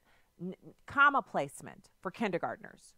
I've seen it myself, so this is not something I'm just pulling out of the air. Parents knowing that their kids, they won't just know 20 sight words. They won't know just 30. They'll know all the content sight word-wise for the entire kindergarten year. They'll walk in on the first day knowing that, these kids. They have extraordinary vocabularies. A lot of them can read the board books. They're past that. They're now into Dr. Seuss. And they're counting and they recognize numbers to 100. That's what the parents are doing to make sure their kids are ready for the first day. In the schools that are further out that aren't AAA rated, that are having all the problems with performance, the kids are showing up and they are not prepared for the first day of school. So I know it's going to, well, she must be some kind of a racist. No, I'm not a racist, and this has nothing to do with race. It has to do with whether or not parents sit their kids down in front of a television instead of actually spending time with them and teaching them. That's what it has to do with. And that is not something that is unique to women who have gone to college and stay home for a living. You work for a living and your kid is in preschool every day, but in the evening, instead of watching television while you're cooking dinner and your kid is, instead of having them on the couch in front of the boob tube, they can be at your kitchen table with their cards, recognizing numbers, adding, subtracting, using manipulatives, reading to you from a board book. That's the difference. And so if you thought those liberal chicks looked ticked off when they thought they were going to lose their Tony school district, imagine what would happen with the liberals if that was to come about down on the San Diego-Tijuana border. If they said, well, we're just going to open this back up because this wall is immoral, I bet you'd see some of them change their tune then. So here's Representative Dingell. It's a really quick hit, number 4. Right now, they need more. They're not even filled all the positions to keep that border safe. Should that wall be torn down? Should that wall be torn down? No, I haven't been to visit the site. I don't know all the specifics of it, and well, let me give you some specifics. Let me give you some specifics. Because I haven't visited, I'm not going to say for sure, but I'm not going to say it should come down either. One thing I've learned about when you are seasoned, don't comment when you don't have all the facts and don't know if you're walking into something you shouldn't say. But I'll tell you what, the next time you talk to me, I'm going to study it and have the answer. I just wonder. So Maria Bartiromo really put the screws to her. Like, what do you believe? Do you honestly believe that walls are immoral? And if you do, why aren't you and Nancy Pelosi working to tear down the wall between Tijuana, Mexico, and San Diego? And we know why. They already have a problem with illegal immigration down there, but it's not nearly as bad as the rest of the border where they saw 55,000 plus people entering. So 7,000 something compared to 55,000 plus. You know, there's no comparison there. Obviously, that wall is working. And the idea that we can't do something to seal off the border in the areas where it's desert or, you know, the Rio Grande is just ludicrous. They're talking about flying cars. You can build a flying car, you can build a drone that can smoke somebody from over here in America in a foreign land, but we can't seal the border? That's a lie from the pit of hell. That's what that is. Be back with more after this.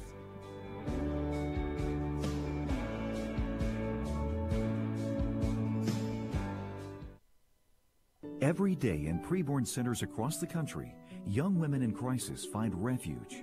Here's Roxy, nurse director for preborn at the Crisis Pregnancy Center in Southern California. A lot of them come to us and they feel rejected, they feel alone, they're in a crisis situation, they don't know what to do, they don't know where to start. We believe that sharing the compassionate love of Jesus Christ is what really makes what we do work. Through love and compassion, young women facing tough situations get to meet Jesus Christ and their unborn baby on ultrasound. And I got to hear and see my baby for the first time. Hearing the heartbeat made me cry, and it was certain that I was going to keep my baby forever.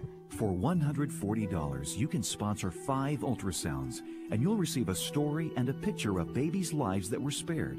To donate, dial pound 250 and say the keyword baby. That's pound 250 and say baby. Or go to preborn.com. This is Viewpoints with Kirby Anderson. Today is the anniversary of Roe v. Wade. When the Supreme Court removed most state restrictions on abortion back in 1973, who could have predicted the world we live in today? When the ruling came down, few understood the long-term implications. I remember speaking on the issue in college classrooms a few years later and wondering when the Supreme Court would reverse its decision.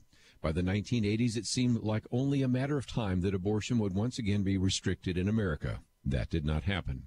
A whole generation of young people have grown up never having known a time when abortions were illegal. They may have seen some protests and may have heard some debate about the subject, but that perhaps is the sum total of their experience. Abortion has left a scar on the soul of this nation, just like the scar slavery left on America's soul in previous centuries. Unfortunately, many Americans cannot see the scar that abortion has left on this country. I see the evidence of these scars when I take phone calls from women who are exploited by abortion. I see evidence of these scars when I hear the cavalier comments of young people about human life. I see those scars when I hear people debate related issues like stem cell research and physician-assisted suicide. But I also see the healing when I see the good work of pregnancy resource centers. I understand from people working in this area that there are 3 times as many pregnancy resource centers in this country as there are abortion clinics. In many ways, the pro-life movement is winning the war of ideas. And I'm encouraged that so many young people, our future leaders, are pro-life and understand the importance of being pro-life. So there are some encouraging signs even as we see the scars left by abortion. I'm Kirby Anderson, and that's my point of view.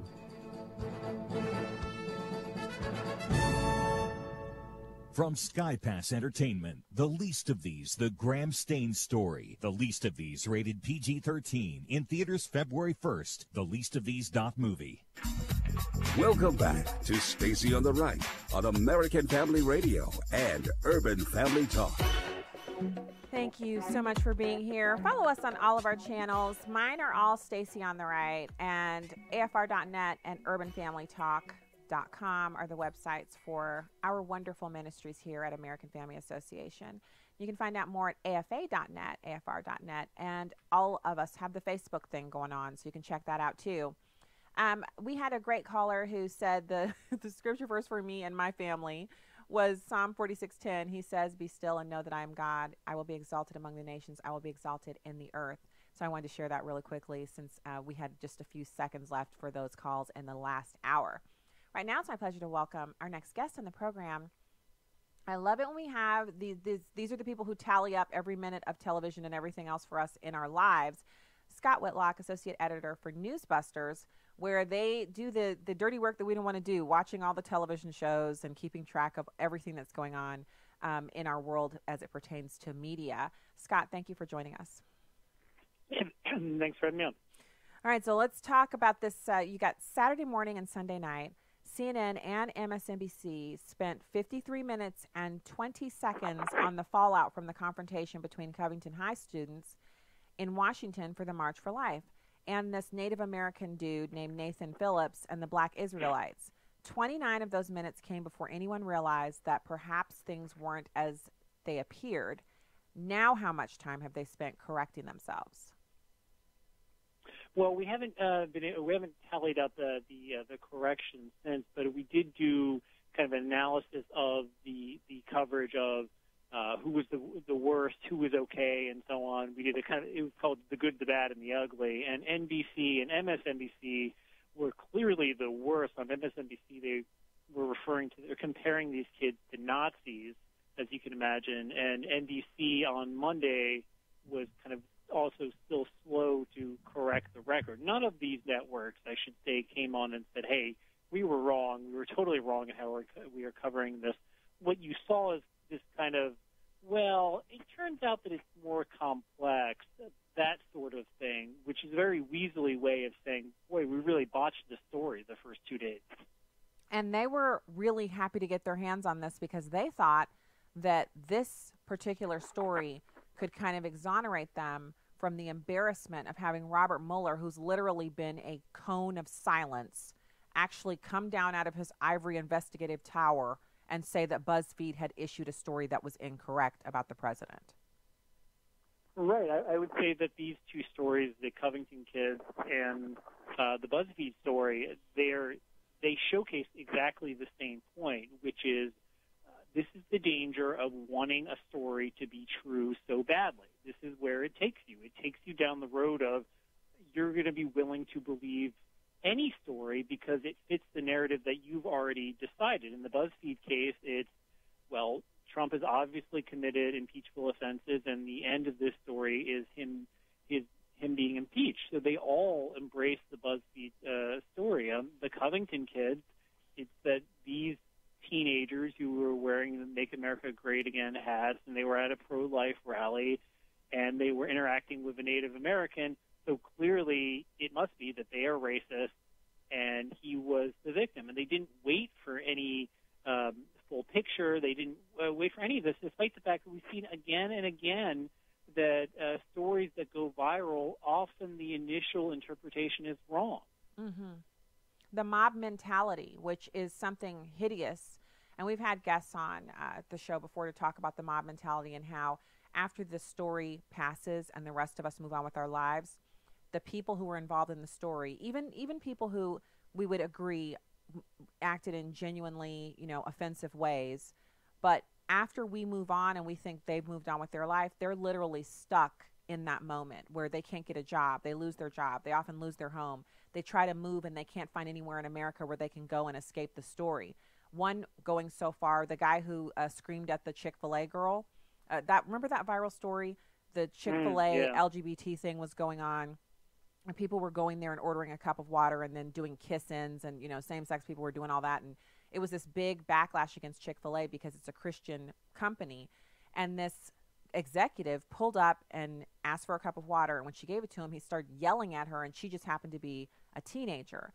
The backlash from that, when it was over as a news story, continued for him. He didn't just lose his job. He and his family now live in, not Venezuela, I think Argentina.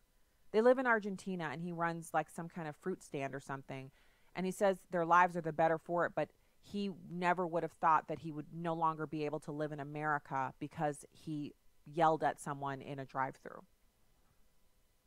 Right. I think that really shows the lack of the filter and the danger of social media, especially for journalists, because these are people who in their day jobs are supposed to have editors. They're supposed to have people who are going to say, hey, let's slow up a little bit. Let's double-check this. And when a lot of these people on Twitter will just spout out opinions, and then it looks very badly very quickly. And we saw that was definitely true. Some of the worst reactions to this came from so-called mainstream journalists who immediately on their own Twitter pages, where you have no editor, said that these kids were racist or said all sorts of terrible things about them or compared them to Nazis and Klansmen and so on. And you can take that back, I guess, in the sense that you can delete it, but it's still out there. That impression that you've created of these kids is still there. And yeah, I think it all comes back to this mentality that has been amplified, certainly, in the Trump era, that a lot of these people view themselves as the advocacy media that is going to stand up to a president that they don't like. It's dangerous because I've listened to a lot of people like, Dr. Jordan Peterson and Camille Paglio has written a lot of books, and I disagree with her on a lot of things, but she has such a wealth of knowledge on what certain pathologies can do to groups of people. And there are a number of people who speak on this really eloquently, and it is the idea that somewhere in the past 15, 20 years, not really exactly sure what pinpoint it became the turning point, but liberals became convinced that conservatives aren't just good people who happen to be racist, or my friends and neighbors and people that I work with and go to church with and pump gas with who disagree with me, that conservatives, especially white people, but anyone who hews to that ideology, that they're a danger to America, that they have to be eradicated. The kind of language that they're always accusing us of, but they're always saying that, we're like Hitler. But that's the way Hitler talked about the Jews. He said that they were controlling people with hypnosis, controlling nations with their minds, that they were like an octopus. The imagery is so foul and disgusting. That same kind of demagoguery is going on right now from the organized left towards conservatives, Republicans, anyone who's not on their side promoting fascism and Marxism and et cetera. And so there aren't any debates anymore. It's how do we destroy these people, because they're out to destroy us. Right. Yeah, and I think that is a real issue, because we are obviously in this polarized state where, frankly, both sides are polarized, on the left and the right. But the way the left is polarized, having such power in the media, as you say, they do want to portray conservatives and Republicans as not just wrong, but evil. And that's certainly been true with this president, where the Washington Post decided when Trump became president, when he was inaugurated, that they changed their masthead to where it now says democracy dies in darkness, meaning that they were going to hold this president accountable, which is something they didn't do really when Barack Obama was president. They didn't even know what accountability was. They were too busy licking his boots and worshiping him. Right. Yeah, and then I think that's absolutely true, that we had this change where it's now conservatives are evil. I would say that I think part of it has to do with the rise of social media, alternative media, where conservatives have much more of a voice now on the radio, online, all these different Fox News, all these different avenues, and I think that has really turned liberals not just who are already angry with conservatives, but is giving them a rage that they cannot accept that conservatives have all these voices and places to get their opinion out that they didn't have before, the kind of media revolution. And so I think that has really amplified it, that they are angry now that they see all these conservative voices that they didn't see before. Well, and also there's a bit of how dare you? You know what I mean? Like there's a bit of how dare you, you cockroaches, how dare you? And it's also that, like, I know this is a crazy comparison, but it's what it puts me in the mind of so everyone's seen The Matrix, right? And everything starts after they unplug from the machine. And then they go into this, like, it's reality, but it's this weird, like, it's because it's not the reality they know. Right. And they get to choose a pill to take.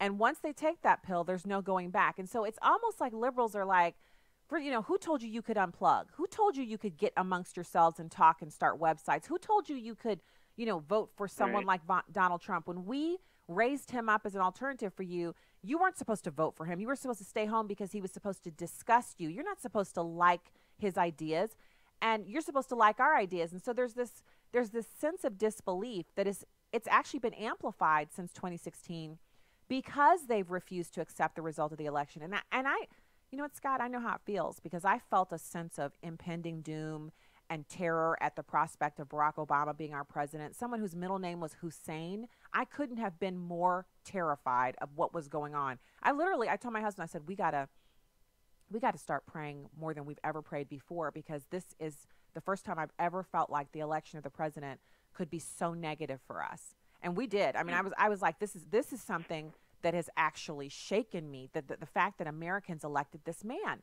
He doesn't love this country. But I also knew we have checks and balances. That's the reason why we don't have the whole kings and queens and all that stuff, the monarchy, so that if you elect someone who's totally wrong for the job, you can still elect people in Congress and temper the result. And we were able to do that. We never tried to impeach him. We never tried to remove him from office. Scandal after scandal. We just sat there and took it. And here they are. They haven't stopped since day one trying to get rid of Donald Trump.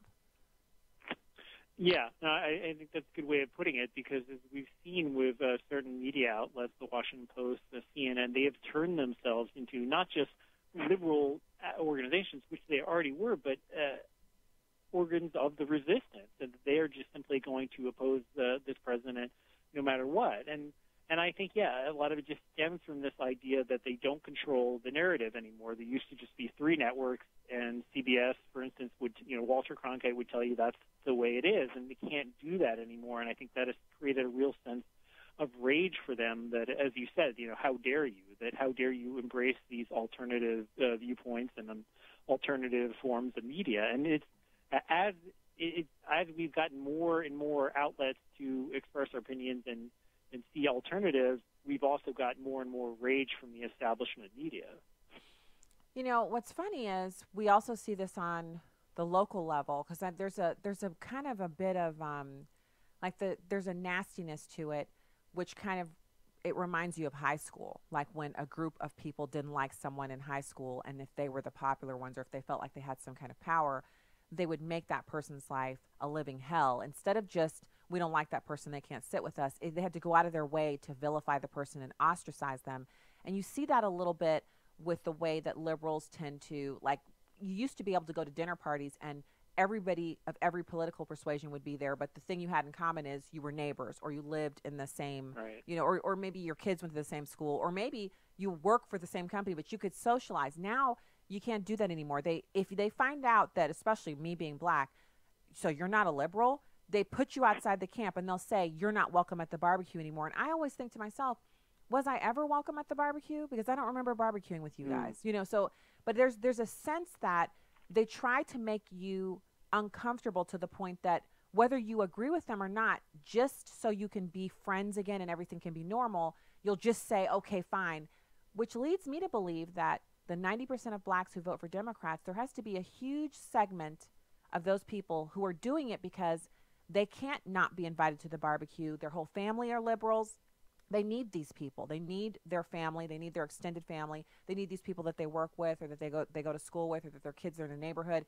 They need them, and politics is not more important than the everyday familial interactions and the community. And so they stay there and vote for the Democrats, even though they may have other ideas.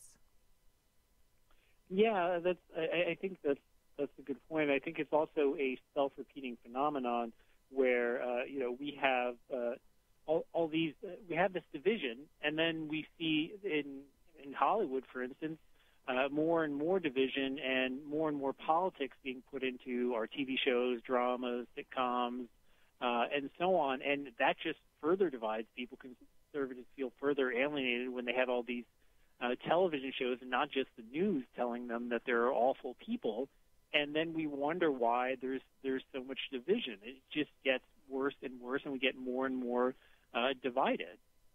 I think my concern is that for all of the differences that I have with liberals, and there are many and they are substantial, I also recognize that a liberal is still an American citizen, and I would rather, hopefully, that they would still have allegiance to the American flag, that we would be arm in arm and lockstep against a foreign aggressor, but there's no credible foreign aggressor that we really pay attention to. I mean, obviously, China wants to overthrow our country, but they're also deeply intertwined in us, economically.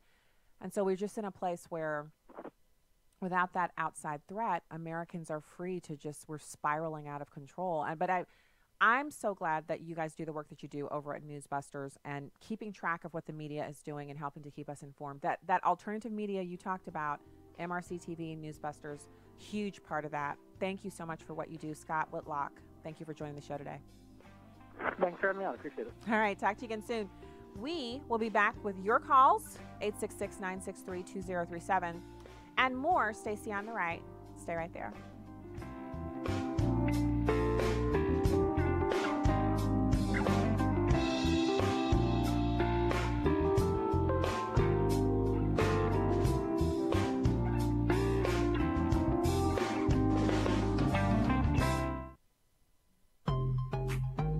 This is Just a Minute with Stacey Washington. While Democrats obstruct the president and advocate for illegals, the Department of Defense is redirecting discretionary spending to fund border wall completion. This is excellent news because of the urgent need to stop 55,000 illegal immigrants from entering America every month.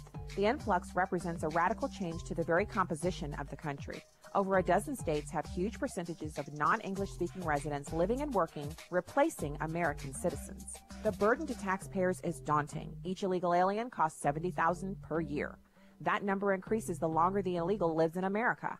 In addition to redirecting federal discretionary funds, the president should work with governors to implement a tax on remittances to Mexico. It has already worked in other states and could become a significant source of revenue to offset the costs of housing the enormous population of lawbreakers. If illegal aliens are here to stay, make them pay their own way. I'm Stacey Washington. Find out more at staceyontheright.com. There was a time where I was in the middle of doing something, and the Lord just really impressed upon my heart that I needed to buy my wife some flowers. I hadn't thought about it, hadn't done it in a while. And I walk into the door of our little small apartment, and I have the flowers in my hand, and my wife's eyes connect with mine. Her eyes just well up with tears.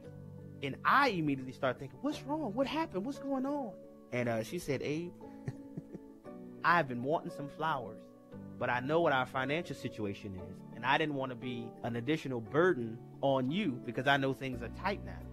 And man, it was just a moment where my wife and I just fall more deeply in love with the Lord and more deeply in love with one another. Tune in to the Hamilton Quarter, weekday afternoons at 5 Central on Urban Family Talk.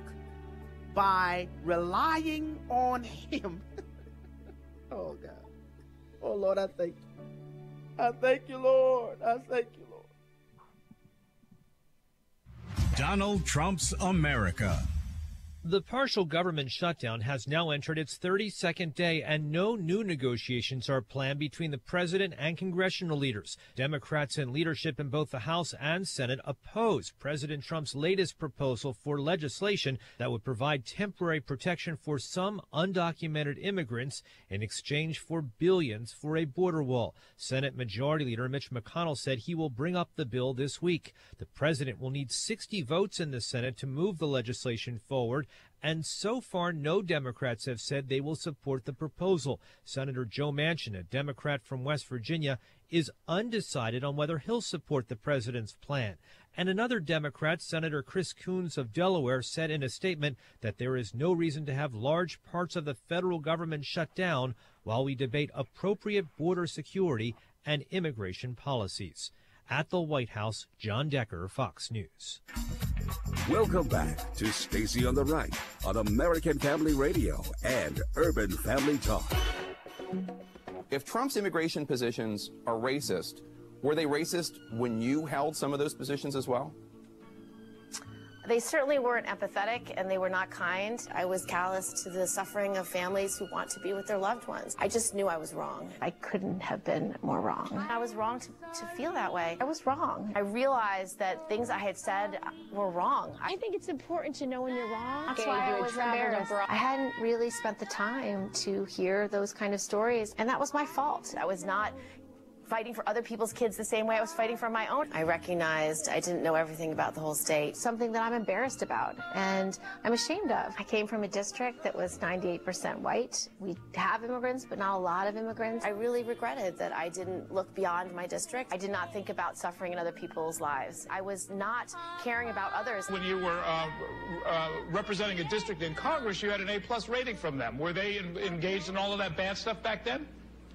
They sure were, and now I have an F rating. Can you understand President Trump's position on immigration since you were there? No, I think his positions are racist. Your critics will say it's political opportunism. As is their right. They can say what they like. Yeah, you're right, we can. That's Kirsten Gillibrand, Gillibrand 2020. The title of that fantastic mashup from the award-winning Washington Free Beacon is my bad.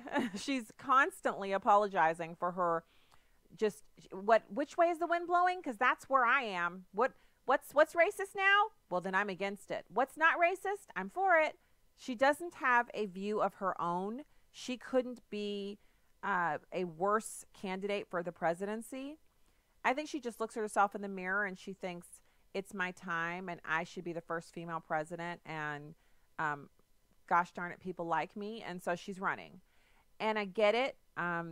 You know, the idea of living at 1600 Pennsylvania Avenue and just having all that power, it's got to be pretty intoxicating to think you could actually get there.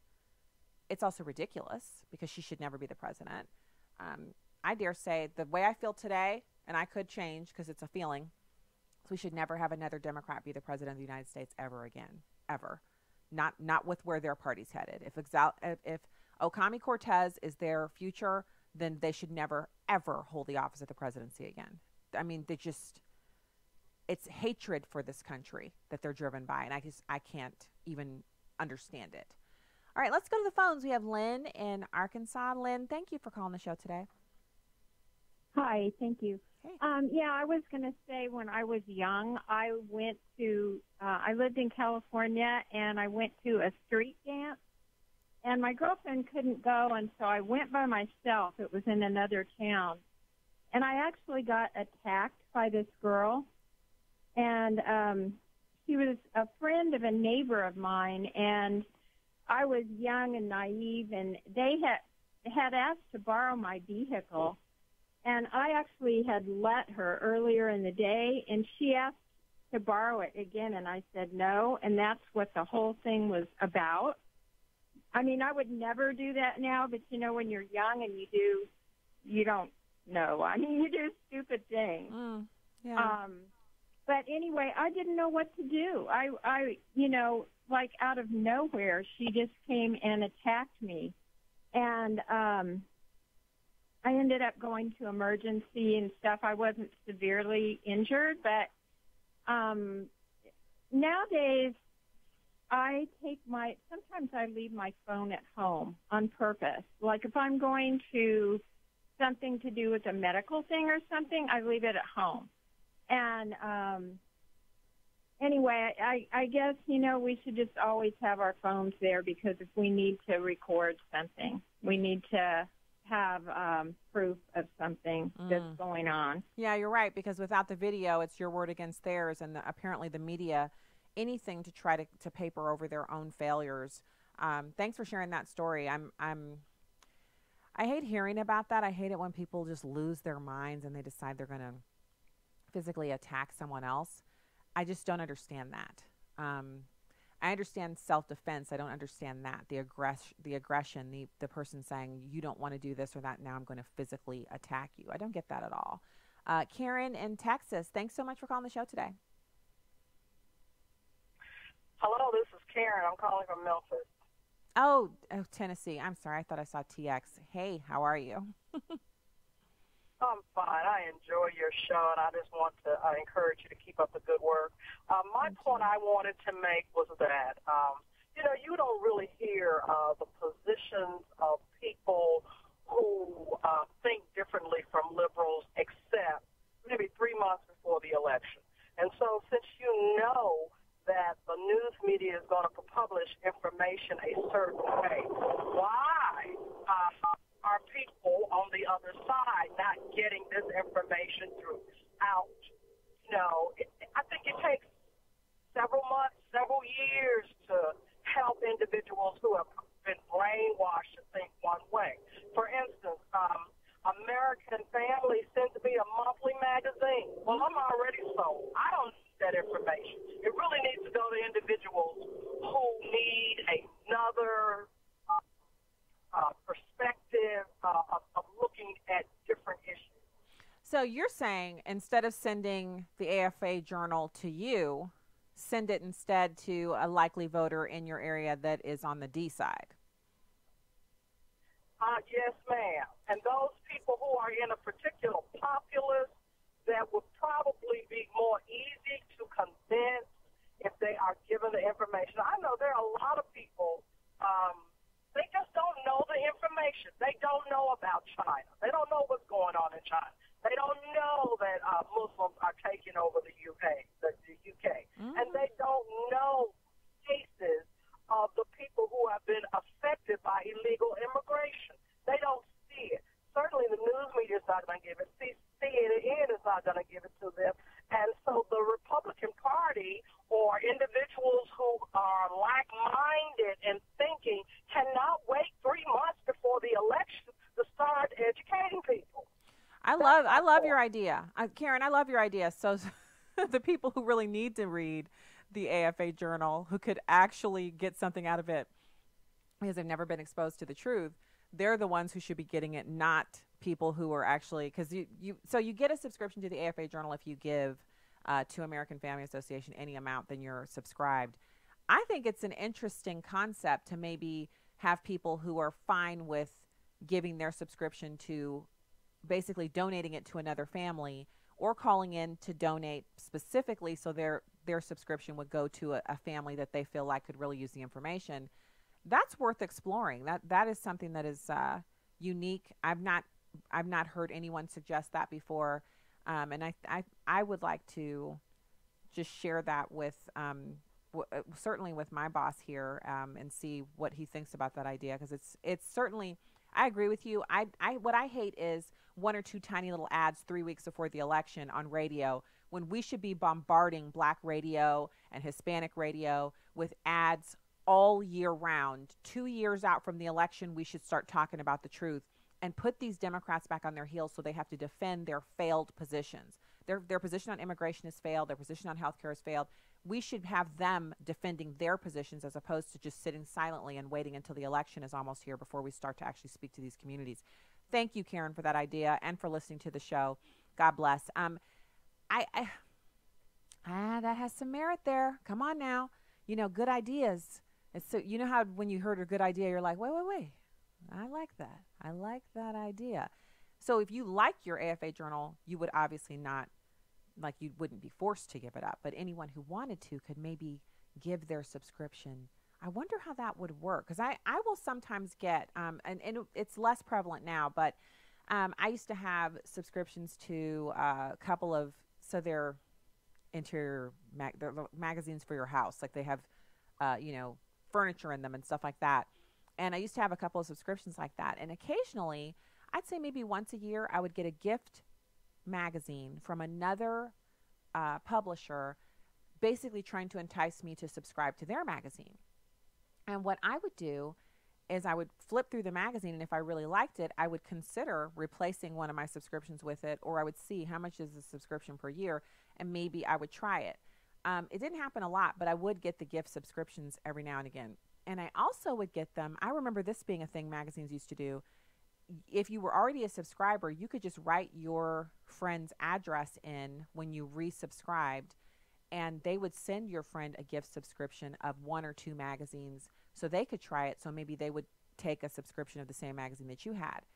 That's similar to what she's discussing, only she's saying send the information that we need to get out there. Namely, the AFA Journal is packed with fantastic news stories, articles, and relevant information for families, going along with the mission of American Family Radio and American Family Association. And that is information that I think for some people who aren't really as partisan as they might appear, they were to get some information from AFA Journal, which I encourage you, if you're getting it, the fastest way to make something like this happen is to give it to someone that you know is politically misguided. Give them yours. Say, hey, I get this magazine every month and I thought you might like it. Or stick it in their mailbox, wrap it with a piece of ribbon, maybe put a pack of 6 cookies in there that you baked and stick it in their mailbox and say, hey, I just want you to check out this magazine that I usually get.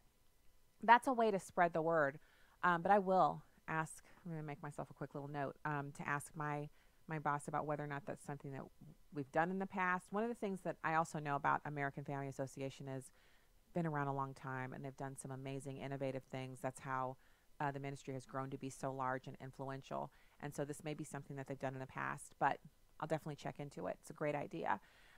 So here's a piece that I'm sure you won't be shocked. You won't be surprised by this, will you?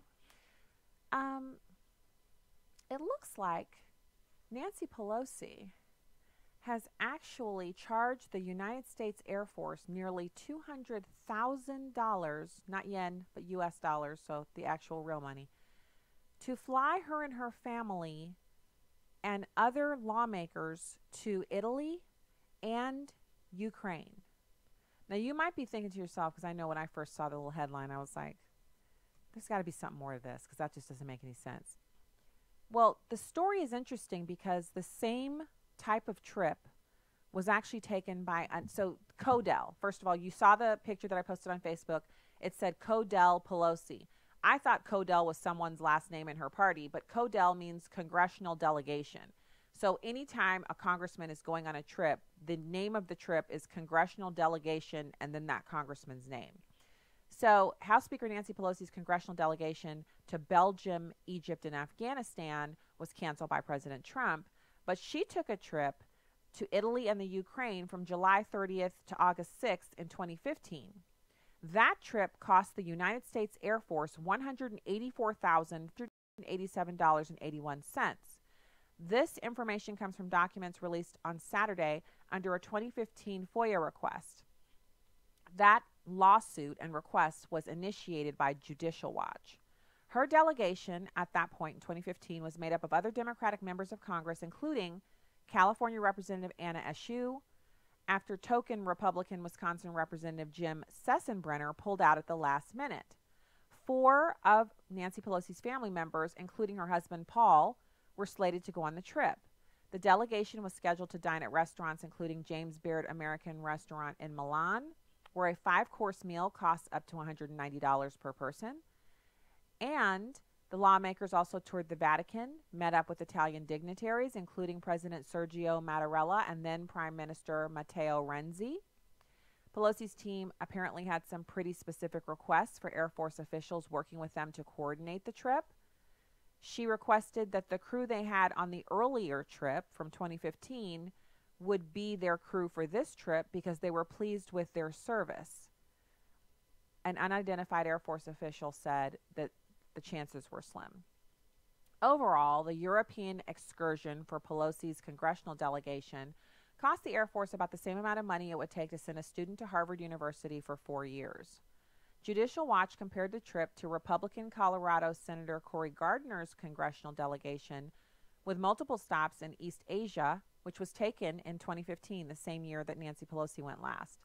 The trip led by Gardner, a member of the Senate Foreign Relations Committee, cost $26,009.03. That number comes from records obtained by Judicial Watch.